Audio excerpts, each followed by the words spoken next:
My boss fired me halfway through the biggest project of my career, and then bragged they'd just hire a real professional to finish IT. So I handed them the most expensive production house in the city and watched them blow through 10 times their entire budget. She got fired. I got paid. If you've ever had a boss who underestimated you or treated you like garbage, hit that like button right now, because this is one of the most satisfying workplace revenge stories you'll hear all year. Grab a snack, settle in, and let's get into it. When I first landed the job, I thought I'd struck gold. IT was early 2010s, YouTube was still this wild frontier, and universities were just beginning to realize they needed an online presence. I was excited.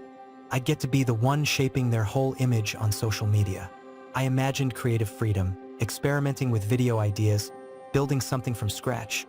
But from the moment I sat in that bland, fluorescent-lit office, things felt off. On my second day, my manager, let's call her Karen, because of course, sat me down with this unnerving smile.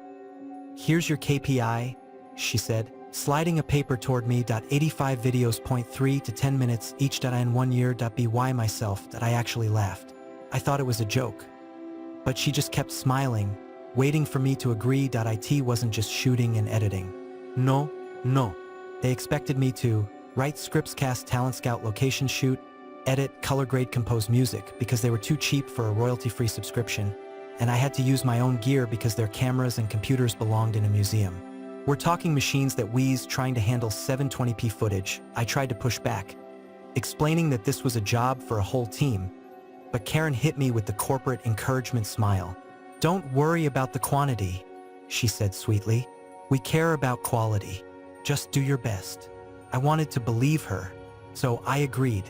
The first month was brutal but kind of exciting. I was working 60-hour weeks, learning on the fly, building a style guide, and producing content I was actually proud of. Karen seemed supportive, even friendly. She'd stop by my cubicle, compliment my work, and talk about how impressed the director was with my ideas. But then one day, everything changed. IT happened casually.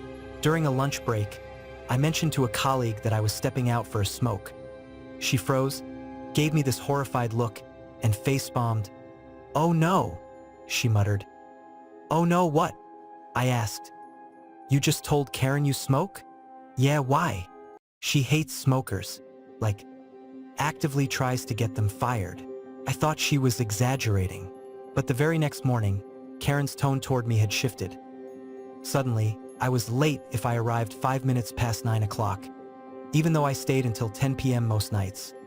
Suddenly, it was a problem that I smelled faintly of cigarettes after my break.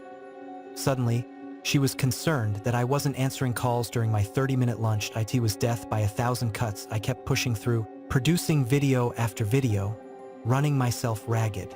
I wasn't just meeting expectations, I was exceeding them. The videos I put out were pulling in record views for their channel. But to Karen, none of it mattered. 5 months in, I was summoned to the director's office. Karen was already there, wearing this fake concerned face that made my stomach drop. The director folded her hands and said, "We're disappointed in your progress. It's halfway through the year and you've only delivered 30 out of 85 videos." I was stunned. I tried to defend myself, explaining how much overtime I was doing, how I was a one-man team, how Karen herself said quality mattered more than quantity. Karen just sat there, nodding sympathetically like I was some poor soul who didn't get how the world worked. The director cut me off. "The KPI is 85 videos. We're letting you go." And that's when Karen smirked, actually smirked, and said, "Don't worry, we'll find a professional production house to finish your work." That word, professional, stung as if I wasn't that, as if the hundreds of hours I'd poured into their content meant nothing. But as I left the office, a light bulb went off in my head. One of my duties had been keeping a database of local production houses, in case the university ever needed to outsource a shoot. And Karen? She had no industry contacts of her own. So before I handed in my keys, I quietly changed all the phone numbers and emails in that database, except for one at a production house where my friend was a junior director. Then I called him up. "Want to make some serious money?" I asked. I laid out the plan. I'd coach him on how to pitch perfectly to win over Karen and the director. In exchange, his company would pay me a 15% finder's fee on the project. His general manager got on the line within the hour. When he heard this was 6 months of guaranteed work with a six-figure payout, he didn't just agree. He drafted a contract that same day. 2 days later, they went in to pitch. Karen and the director were floored. "How do you know so much about our style and goals?" They asked out of course. My friend's team knew everything because I'd given them the entire playbook I'd spent months building. They signed on the spot. Production houses are not cheap. Each video cost 2 to 3 times my monthly salary. But they were pros. They could crank out a finished video every 2 or 3 days. In 4 months, they delivered 50 videos at 10 times the entire budget that had originally been set aside for me. And I just sat back, collected my 15% finder's fee, which worked out to more than a year of my salary, and booked myself a trip to Bali. Halfway through my trip, I got a call from the colleague who had warned me about Karen. "You won't believe this," she said. "Karen just got fired. Apparently, she had approved all that overspending without consulting the director. When the Chancellor saw that the project had gone 10 times over budget, he blew up. Karen was gone. The director was humiliated.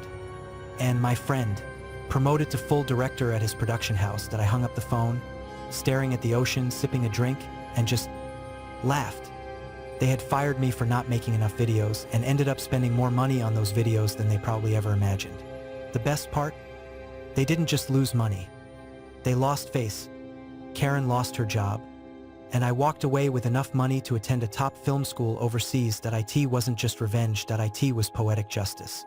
You know, it's funny. I went into that job hoping to build something for them, and in the end, I built something for myself.